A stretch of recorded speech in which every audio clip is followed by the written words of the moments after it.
আমি বলেছিলাম রিজার্ভে টাকা জমা না হয়ে টাকাটা কোথায় জমা হচ্ছে? নাপার ফান্ডে গেছে। নাপার ফান্ড কোথায় গেছে? সেটাই বলছি আজকে।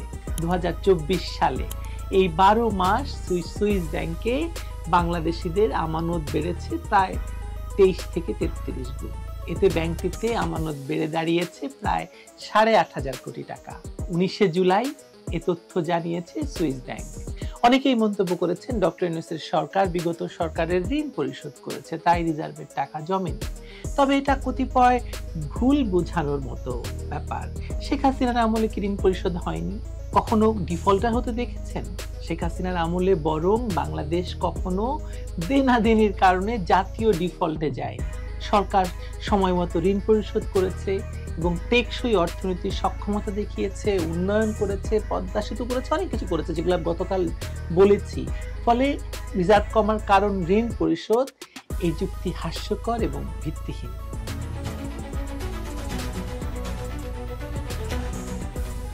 বাংলাদেশের বহুমুখী জাতীয় বিতর্কে এখন সবচেয়ে বড় ইস্যু হচ্ছে বিপুল পরিমাণে টাকা পাচার, বিশেষ করে সুইস ব্যাংকে অর্থ জমা। দেখা যাচ্ছে গত বছর শেখ হাসিনার আমলে যেখানে প্রতি বছর $16 বিলিয়ন পাচার হওয়ার কথা বলা হচ্ছিল, সেখানে ব্যাংক রিজার্ভ বাড়েনি, বরং হ্রাস পেয়েছে। দুদিন আগে একটি ভিডিও করেছিলাম এই বিষয়ে, আপনাদের মনে থাকবে। অনেকেই সেখানে মন্তব্য করেছেন, অনেকেই বিরূপ মন্তব্য করেছেন, গালাগালি করেছেন, বিশেষ করে সরকারের পক্ষ নিয়ে আমি আওয়ামী লীগের দালাল, অনেক কিছু বলেছেন।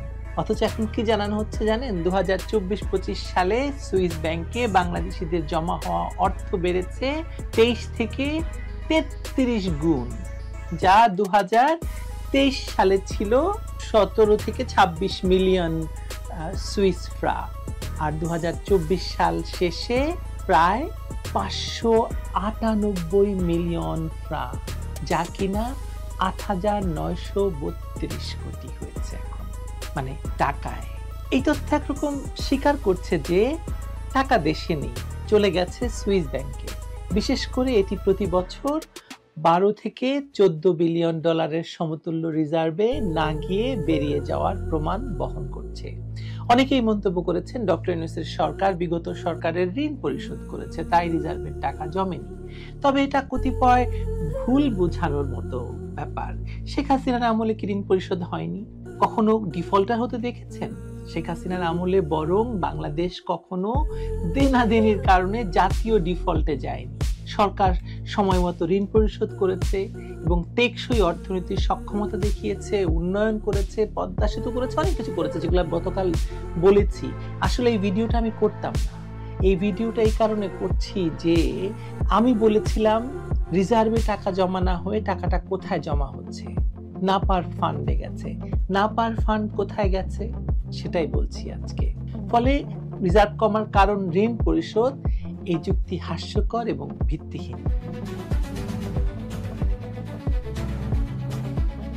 ছাত্র জনতার আন্দোলনের বছর মানে হচ্ছে আপনারা যে আন্দোলন করছেন বলছেন, এবং আসলে তো আন্দোলন নয়, করেছেন সন্ত্রাস। ২০২৪ সালে এই ১২ মাস সুইস ব্যাংকে বাংলাদেশিদের আমানত বেড়েছে প্রায় ২৩ থেকে ৩৩ গুণ।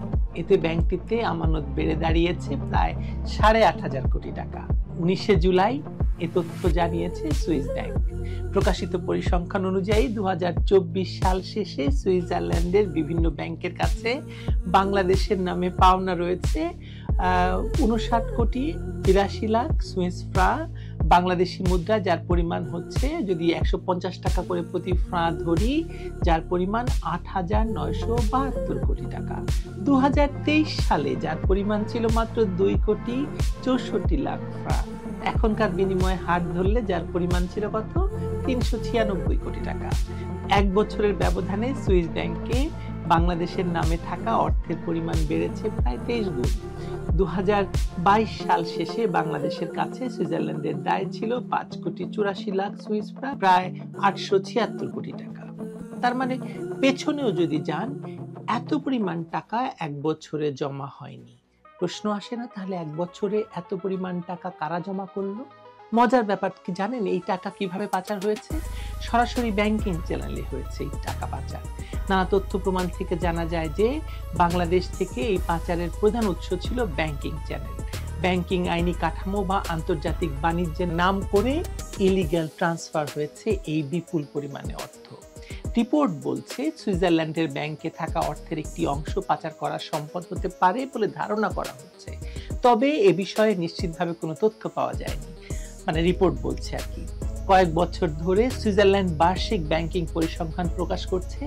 বাংলাদেশের আর্থিক গোয়েন্দা ইউনিট বা BFIEU, যেটা বাংলাদেশ ব্যাংকে যার মানে দপ্তর, তারা বলছে বা তারা সুইজারল্যান্ডের AFIEUর সঙ্গে কয়েক দফা যোগাযোগও করেছিল, কিন্তু ব্যক্তির তালিকা সম্বলিত কোনো তথ্য তারা দেয়নি। আমার ধারণা বাংলাদেশ ব্যাংকের কাছে এই তথ্য আছে। বাংলাদেশ ব্যাংক জানে কিভাবে এই টাকা গেছে, বাংলাদেশ থেকে গেছে। বাংলাদেশ থেকে টাকা পাচার হয়ে যাবে আর বাংলাদেশ ব্যাংক জানবে না, এটা হয় না। এর আগেও তাই হয়েছে, এখনো তাই হচ্ছে। সুইজারল্যান্ডের পক্ষ থেকে বলা হয়েছিল অবৈধভাবে কেউ অর্থ নিয়ে গেছে এমন প্রমাণ সরবরাহ করলে তারা তথ্য দেওয়ার ক্ষেত্রে সহযোগিতা করতে পারে। ওদিকে রিজার্ভের বর্তমান অবস্থা কি? রিজার্ভের বর্তমান অবস্থা বলি। বর্তমানে দেশের রিজার্ভ দাঁড়িয়েছে মাত্র $20 বিলিয়ন ঘরে, যা 2024 সালের 5 আগস্ট শেখ হাসিনার ক্ষমতা পতনের দিনও প্রায় $21 বিলিয়ন ছিল। তার তুলনায় একটু কম, তাই না? এখন 1 বিলিয়ন কমে গেছে। অথচ 2023 সালে রিজার্ভ ছিল 24-25 বিলিয়নের মতো। অর্থাৎ বিগত 1 বছরের মধ্যে রিজার্ভ প্রায় $4-5 বিলিয়ন কমে গেছে। তার মানে এই টাকা এখন আছে সুইস ব্যাংকে। কে জানে, এনসিপি না নাপার পান্ডাদের টাকায় হয়তো এখানে জমা করেছে, আমরা জানি না। আপনারাই বিচার করেন। আমি যে বলেছিলাম প্রতি বছর $16 বিলিয়ন শেখ হাসিনার সরকারের আমলে পাচার হওয়ার কথা বলা হয়েছিল, তা বিগত 11 মাসে রিজার্ভে ফিরে আসার কথা। কারণ ডক্টর ইউনূসের সরকার নিজেদেরকে দাবি করছে সতীর সতী, স্বচ্ছতার প্রতীক, কিন্তু তারা যে চুরি করে, মানে চুরির উপরে সিনা চুরির ঘটনা ঘটাচ্ছে, তার প্রমাণ তো পাওয়া যাচ্ছে এই 1 বছরে সুইস ব্যাংকের জমা পরিমাণ দেখে। মনে রাখতে হবে যে দেশে এখন আওয়ামী লীগ নেই, আওয়ামী লীগের নেতাকর্মীরা নেই, আওয়ামী লীগের ব্যবসায়ীরা নেই, কেউ নেই। ফলে আওয়ামী লীগের কারো পক্ষে তো এই টাকা বাংলাদেশ ব্যাংক থেকে পাচার করা সম্ভব নয়। সম্ভব কি? তার মানে কারা পাচার করছে? কারা আবার এই নাপা, এই জুলাই সনদ, এই জাতীয় সাংবিধানিক কাউন্সিল করার জন্য দিনরাত যারা পরিশ্রম করছে, তাদের একটা পারিশ্রমিক আছে না? সেই টাকাই তারা নিচ্ছে এবং সেই টাকা তারা পাচার করছে। যারা ব্যাংকগুলোকে, মানে আওয়ামী লীগ সরকারকে হটিয়ে ব্যাংকগুলোর দখল নিয়েছে, ব্যবসা বাণিজ্যের দখল নিয়েছে, বাড়ি ঘরের দখল নিয়েছে, সেই টাকা তো কোথাও না কোথাও তাদের রাখতে হবে। বাংলাদেশে তারা রাখতে পারেনি, তারা পাঠিয়ে দিয়েছে বাংলাদেশ ব্যাংকের মাধ্যমে সুইস ব্যাংকে।